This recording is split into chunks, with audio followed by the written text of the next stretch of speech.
So welcome everybody. Just going to get the screen going.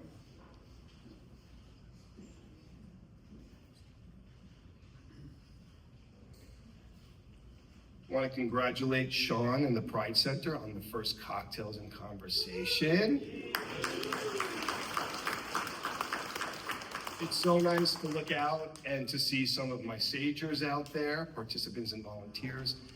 Everybody in this program, and I think you would admit my sagers, everybody in this program really, you all are such special people. And as I talk about the program, I hope it resonates with you just what an amazing amount of good work that you're doing, because I know I'm grateful to have the position, because you guys feed my soul every single day. It really is, the program is amazing, but you guys fuel the wheels of the program. So I'm from Sage USA. Sage USA started in New York City in 1978. The need for friendly visitors, as we call it now, was recognized by the community when the community saw that the elders in the community were losing contact.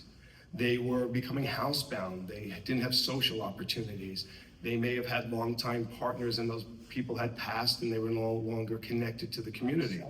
And I can use myself as an example. As I get older, I don't want to drag myself to the drive 3 nights a week. My friend group is getting smaller because I'm becoming more particular of who I spend my time with. I have changed partners. I have repartnered, but who knows where that will go, right? So there are life instances that can leave us isolated and needing human touch and someone to talk to. And that is the essence of the Friendly Visitor Program. It's to let no one ever feel like they are alone. It's to always keep contact with each other.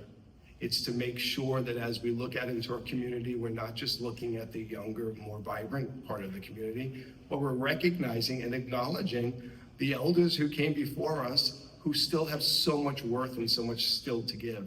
They truly are the pioneers of everything we have today. So to not only acknowledge them, but to include them in our daily life is so imperative.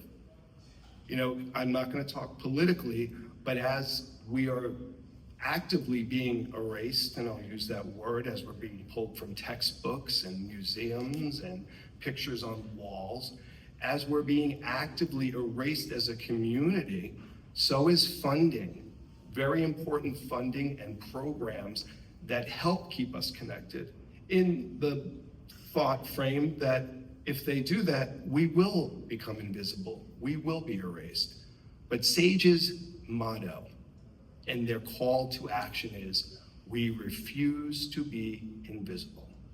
And tonight, this gathering of people with a few weeks' notice and a couple of emails out to everybody who is here tonight shows the world. And I have to say, Broward County, this town in particular, you all rise to the occasion when the community needs you to rise, and you refuse to be invisible.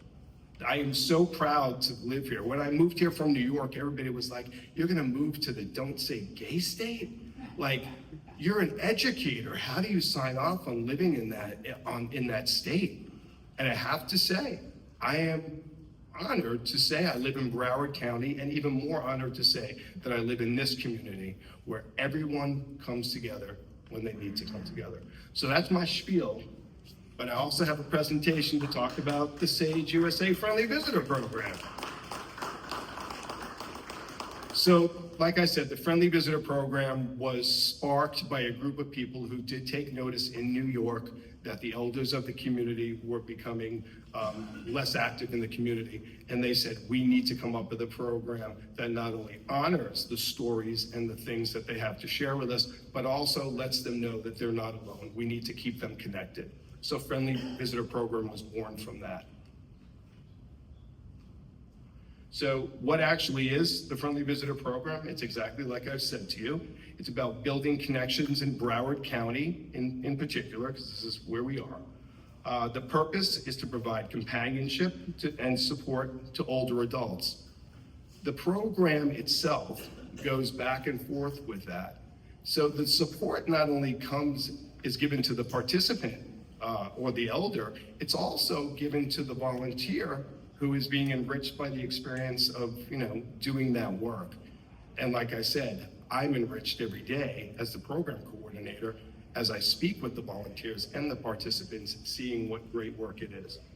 So who is it for? It's for our older adults who are seeking social interaction. This does not mean that these elders have become housebound or frail or have no friends or have totally become reclusive. It's for anyone 60 years or older, fastly approaching that age, anyone 60 years or older who wants more connection. Anyone.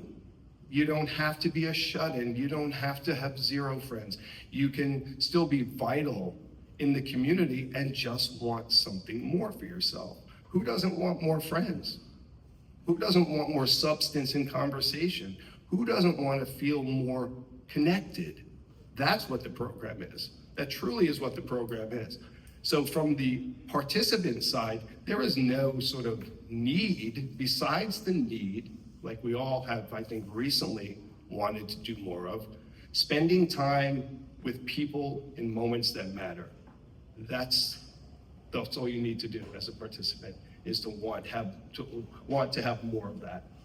That's who the program is for. Volunteers, the same thing.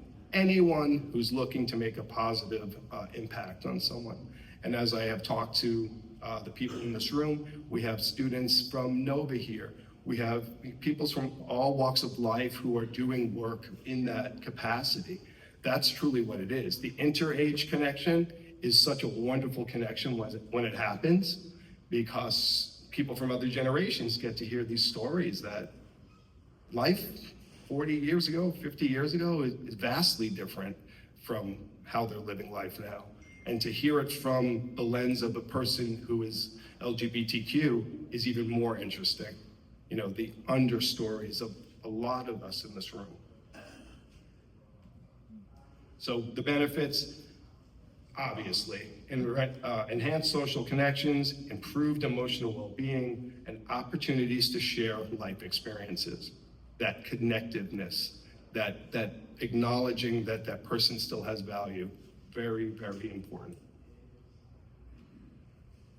The benefits for volunteers, like I've expressed, you get the interpersonal relationship, which gives you all of this wonderful wealth of information from an older person. You get to maybe work on communication skills or interpersonal skills. A lot of our inter-age volunteers, that's not a real great art. My sons are in their late 20s and early 30s, and they've lost that interpersonal thing. Somewhere, along the social skills continuum, they were more into their phones and less looking at people when they were speaking with them. So for some volunteers, if they're inter-age matched, they learn increased social skills, which is a wonderful experience. And then you get to contribute positively to your community, which is always a wonderful thing. So how the program works. So participants are matched with volunteers based on their like interests. So when a participant decides that they want to apply to the program, I will generally go to their home or a neutral meeting spot. We'll sit down, we'll have an interview. I'll give them a short sort of conversation about what did you like to do? What would you still like to do? Where would you like to see yourself going from here? Are there any hobbies that you may have done or would like to do? And I get background on them. The same thing is true with the volunteer interview. I just want to know and get a feel for the person as a person, not only what the skills they possess, but anything they would like to move forward with as well. Then we talk about conversations, sharing interests, and talking about maybe going on outings. Is there something that you've been wanting to do in Broward County that you haven't been able to do? I love this picture, by the way. And I love this one too. So how do you get involved for volunteers? So volunteers, there's an application process. On each of the tables, there is a palm card. You can use the information on there to contact or go directly to the sageserves.org. Once you go to sageserves.org, you need to identify that you are interested in the Broward County programs. So you need to find where it says South Florida. Once you click on that, you'll be able to find the Friendly Visitor Program. Once you express an interest, like I said, I will contact you, we'll do an interview, I'll gather information about you. Once I have a group big enough to be trained, then I will hold an all-day training with you. You will be trained, I'll give you breakfast and lunch. There'll be an all-day training, and then once you're trained, I'm going to now look for a good match for you. During the matching process, it could take a couple of weeks if we don't have participants who I think would be a good match, but we try to do it as quickly as we can. I like this picture too. So for the participants, how do you apply? It's the same scenario. You go to sageserves.org, you're going to click on the South Florida programming and then pick. Where it says programming, there is 2 in South Florida. You have the Friendly Visitor Program, which is mine, and also we have care management. So we have a woman by the name of Jan Kelly, who's a wonderful, wonderful person. She does care management here in Broward County. So when you get down to the South Florida options, you will see those too. You can click on care management, but just be aware it's not the Friendly Visitor Program. Care management will give you contact with Jan to work on things like getting your insurance in order, or if you want to set up legal trusts, she can help you find people who could help you do that. So it's much more of a case management scenario. Friendly Visitor is strictly a social program. It has no case management or social work connected to it. So those 2 programs will be there. I like this one too. All right, so here's your call to action, like I said. This time in history is really important for us. And I don't want to talk about, like I said, what is being done to us and to our community. I'd like to speak more to what we can do as a community to uplift ourselves. So what we can do, what the call to action is, do not let them make us become invisible again, right? Do not allow that. And that starts here with your neighbors, with ourselves. I can't express enough. When you start to come out of yourself and just support people in a human way, it's not even an extraordinary way, what kind of activism that is. You know, it doesn't take throwing quarters or rocks or a high heel pump like they did at Stonewall to make a difference. It might. But this is what I call quiet activism. When we support programs like this by being volunteers and participants in them, and we grow these programs and they get bigger and we get stronger and we get more visible, that's the strength. That's what we can bring to not only the community, but to ourselves. That's what we owe to ourselves at this point in history. Everyone deserves dignity. Everyone deserves to be seen. And this is exactly what this program does. It lets no one feel like they've lost their worth. It lets no one feel like they are not seen.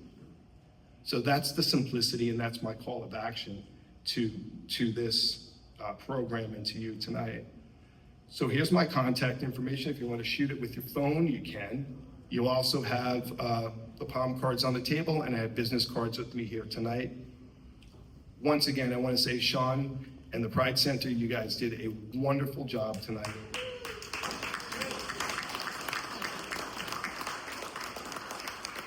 So my Cuban beauties in the back. There is still a whole bunch of food left. Please stay and talk and enjoy the rest of the evening. I want to thank you for your time. It really was a pleasure to come tonight, and I hope we do more of these. Yeah? Okay, to be continued. Keep your emails open.